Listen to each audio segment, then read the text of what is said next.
Oh, my name is Helen Lamb, and I am a personnel technician with Sacramento County's Department of Personnel Services.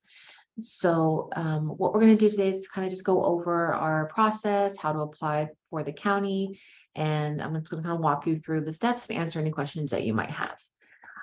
So the first screen that I'm sharing here with you, this is our website. It's called the Path to County Service, and it kind of walks you step by step on how to navigate our website and apply and look for jobs. I shared the links with Sarah, so she can share them with you after the presentation. And if you have any questions, if you can just hold them to the end, and then I'll be open to taking questions. So on our website, you would go to, I'm just going to walk you through it. So this explains, like I said, step by step on our website and process. So when you look for jobs, you're going to see different types of listings. So there's going to be an open, promotional, and continuous. Open means that it's open to anyone and they're currently looking to fill that position. Promotional is if you're already working for the county and you're trying to get a promotion to a new position. And continuous means we are taking applications. So it doesn't necessarily mean that we're going to be hiring right now, but sometimes certain departments like to build up a list of candidates before they actually start the interview process to fill positions. So that's what continuous is. So that one you might not hear immediately back from the department for an interview, but it just means that we have you on the list if you meet the requirements. So searching for a job. I know our website's a little different if you're familiar with the state. I know a lot of people get confused. There's so many out there. There's like CalOps, there's CalJobs, there's government jobs. So we work with government jobs, which is this website here. But we have a specific website. If you go to saccountyjobs.net, it'll automatically redirect you to that website. So if you go to saccountyjobs.net, that will take you to specifically Sacramento County. And make sure that when you create an account, because you do have to create an account, that you use an email that you check on a regular basis, that you check your spam folders, and you always check your account every now and then for inboxes to make sure if somebody's trying to contact you for an interview, that you can find it there. That way you stay on top of it. So what I'm going to do is I'm just going to show you real quick our website. If you're familiar with the state website, I know it's different than ours. I think ours is a lot simpler, just because you don't have to look for an exam and then look for the open positions. You just have to directly apply for the position that you're interested in. So for example, if you are interested in an accountant and you see that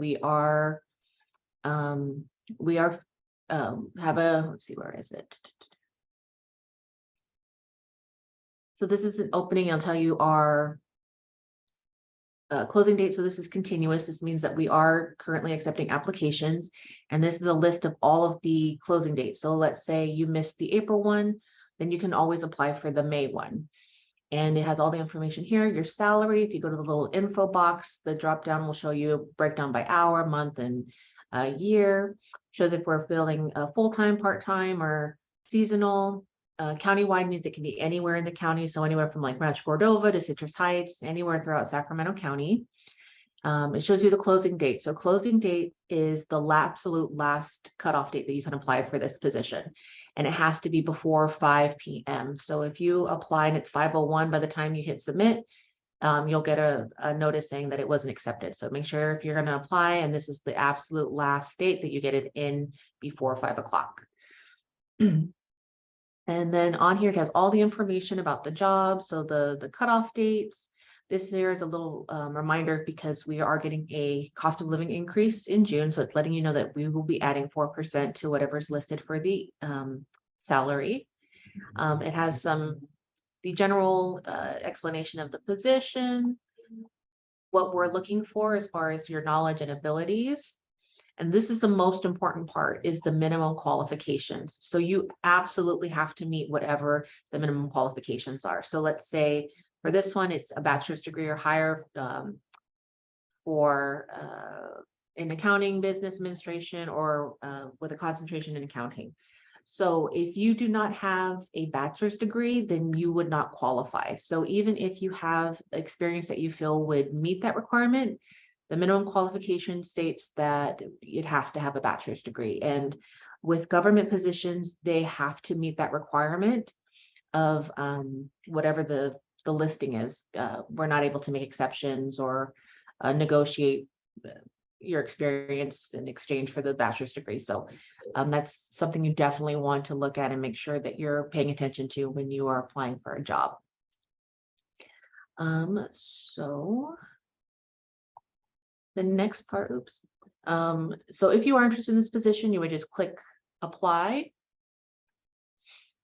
And that's where you would enter your account information to log in. So if you already have an account, sign in. If not, you're going to want to create an account. And it's a really easy step-by-step guide on how to apply. And I'll show you that in a minute.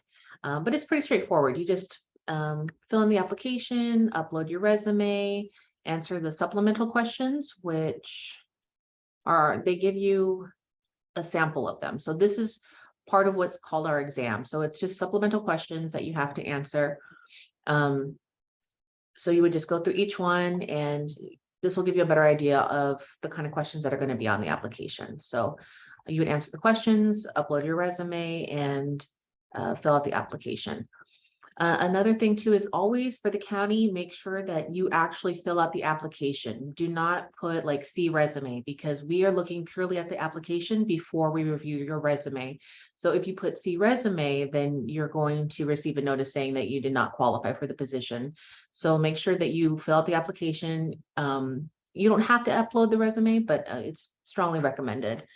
I know it's kind of tedious to have to put all that information into the application when it's already in your resume, but that's just the way that we have to process the application process. So there's also on here your benefits. So if you are accepted into this position, it shows the kind of benefits that the county offers. We actually have really good benefits. It shows like the pay, your vacation, holiday leave, sick leave, parental leave. For certain positions, they have tuition reimbursement. We have retirement. We have our own retirement program called SCRS, which if you're familiar with the state, they have CalPERS. We don't participate in CalPERS. We have our own system. We have dental coverage, life insurance, employee assistance programs, wellness incentives, flexible spending, HSA accounts, workers' comp. So just a lot of different stuff here. So we do have a lot of benefits, and you can always click on the job notices for all that information. So this on the path to county service, it kind of breaks down everything that we have on our website. So if you go to our website and we kind of looked at it before, you can actually go back here. So you can go here to these are all of the current jobs that we are accepting applications for. And you can sort them. If you are looking specifically for like the newest one that we posted, you can sort it by newest, oldest, title, if you're looking for a specific job title, salary. So you can find the sorting there. You can put on the filters. We don't have a lot of filters on there. Or if there's something you're looking for, like office work, you can always just type in what you're looking for, and it'll give you a list of kind of jobs that are in that field. So like office assistant, office management analyst, kind of just gives you a couple different options there. So that's kind of what we talked about, is just sorting and the filters. So right now we only have the filters for the salary. So the next is the job announcement. We kind of looked at that on the website. So it's just what the job is, all the information, the description, the benefits, the questions. You might also see this sometimes on job postings. This is another way we post the flyers. Like let's click this one, for example. I don't think we have it on here. Yeah, but sometimes you'll see this one, like especially if you come to our job fairs, or we're at a job fair, you'll see this printed out on paper. So this is what it'll look like, but it's the same as the job announcement on our website. It has all the same information. So it has the general information that we covered. The position information is about the position.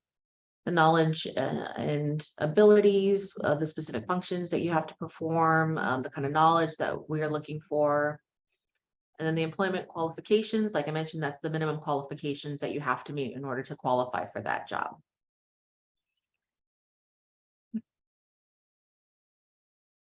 So probationary period will also be on the job announcement. Some jobs are 6 months, some are a year, so it just depends. So you can always take a look and see how long the probation period is for a certain position that you're interested in. So the application process,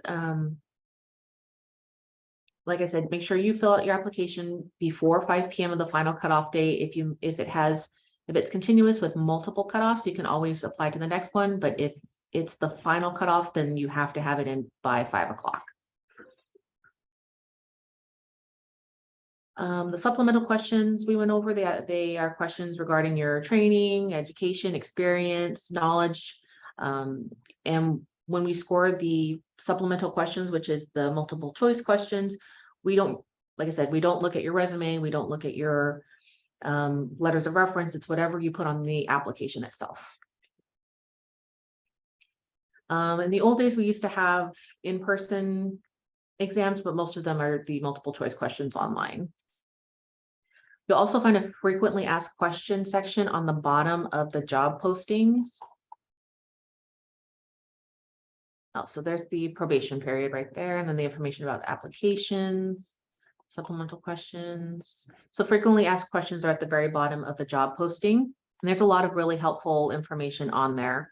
So it asks, so it shows you like the kind of jobs, class specs, which are descriptions of all the jobs that we have with the county, information on our job announcements. So there's a lot of really good stuff here in the frequently asked questions. So if you have any questions about the process, always check there first, because chances are it'll be there.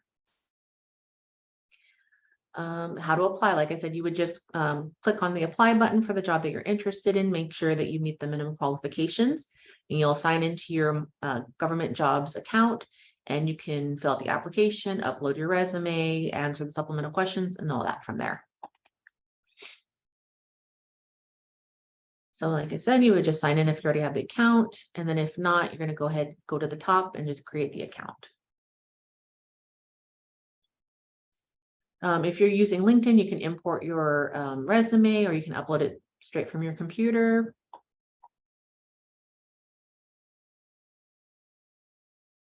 So this is kind of what our application process looks like. So on the application, it's going to ask the basic information, your name, address, email.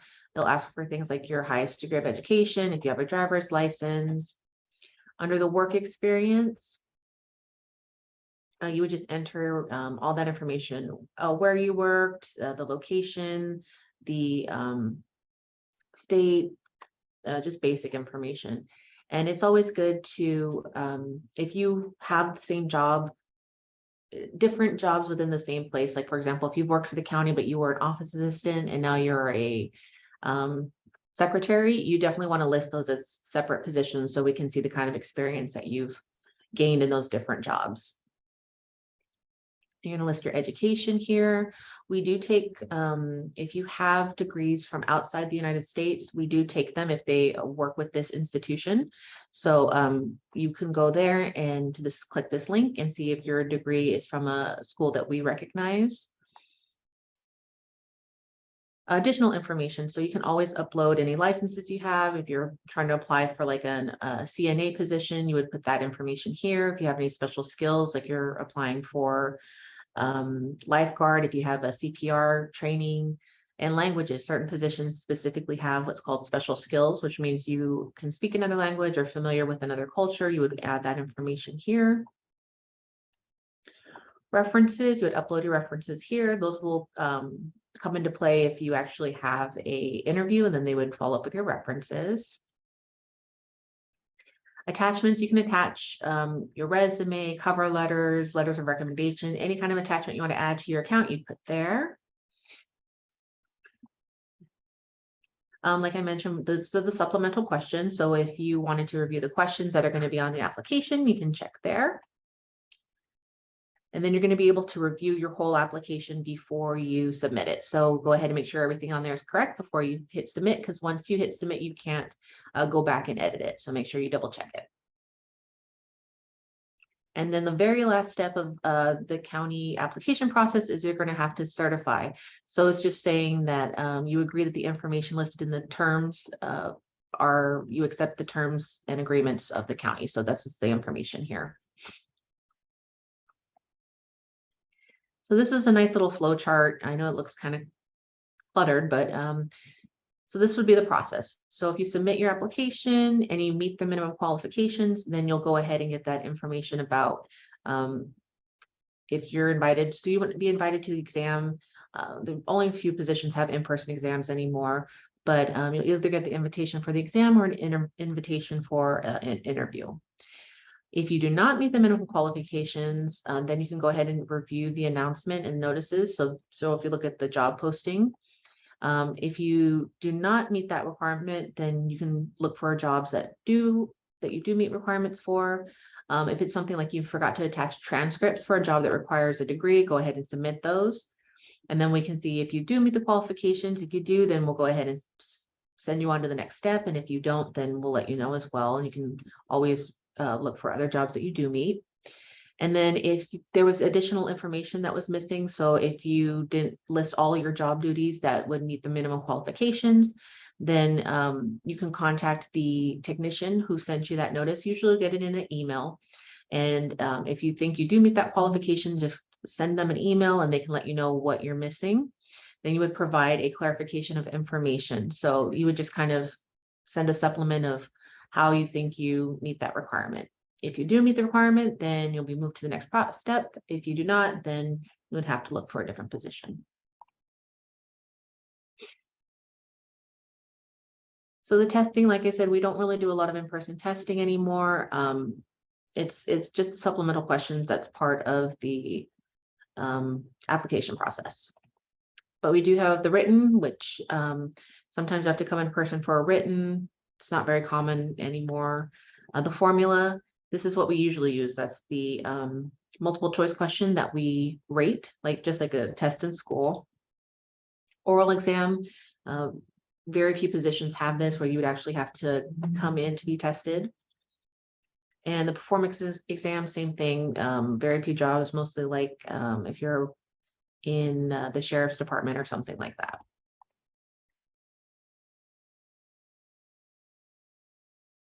So if you meet the minimum qualifications, you completed your applications, then you would be added to the eligible list. So once your name is placed on the list, then your name is available to be pulled for a interview if the department is interested in your application.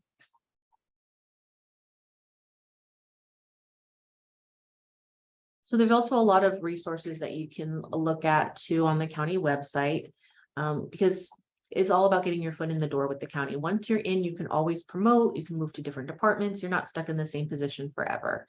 So let me go ahead and. So this is another link that I sent to Sarah that she can share with you. So this has a lot of really good information. They have information about our public service loan forgiveness program. If you work for a government position for so many years, you can have your student loans forgiven. It helps you, gives you some information about the application process. And what we're going to look at right now is the career ladders. So the career ladder, like I mentioned, if you get into the county, you can always move around to different positions. So for example, I know the most common position that requires no experience or no education to get into the county is office assistant. So office assistant would be level 1, that's entry level. Once you get experience, you could go on to level 2. Once you gain more experience, you can apply for senior office assistant. And then once you have experience as a senior office assistant, you can apply for office specialist. And then that takes you to a whole new ladder that you can climb. So there's level 1, there's senior, and then you can use that experience to apply to these positions, like for example, clerical supervisor, and it'll show you more ladders that you can climb, and you can just keep looking at all the different options that you have to grow in the county. So that's a really helpful one too.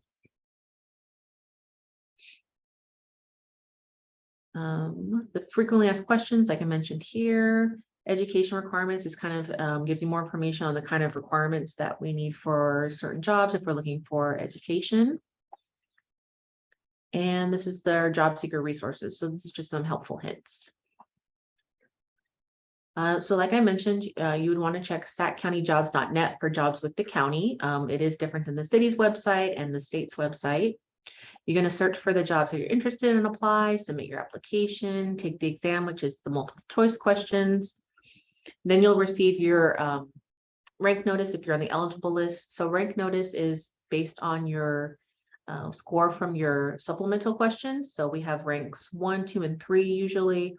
And the people that are in rank 1 are usually the first to be selected for interviews, and they kind of just work their way down the list. But if you're in any of the top 3, then they can pull your application for an interview. So if there's something that your experience that they really like, but you're on rank 3, then they can always pull you off and invite you for an interview, as long as you're in those top 3. And then once you do the interview, they can always, if you're successful in the interview process, they will offer you the job. So that's pretty much just a little summary of how to apply. And this is also a link that I shared with Sarah. This is a really great step-by-step. So this just walks you through it. It shows you the website, how to look for the jobs, how to read the job announcement, how to apply, submitting the application. It explains everything out there. And then we also have our employment offices website. So email, excuse me, that you can always email if you have any questions. I'll also give my information to Sarah. If you guys want to reach out to me, you can always reach out to me. I usually go to a lot of the job fairs. So if you've been to any of the recent job fairs, you might have seen me there. But yeah, and then we also have more information, like I said, on this job seeker resources. If you're looking for entry-level positions, kind of gives you some information about the kind of positions you can come in without any experience or education. If you're looking for something specifically based on your experience, we have that. We also have information about if you have a bachelor's degree, we have a lot of positions there. And it also breaks down if you have a bachelor's degree or working toward a bachelor's degree, it kind of breaks down the kind of jobs that you would qualify based on your degree. So if you have a degree in accounting, it kind of shows you everything that you would qualify for.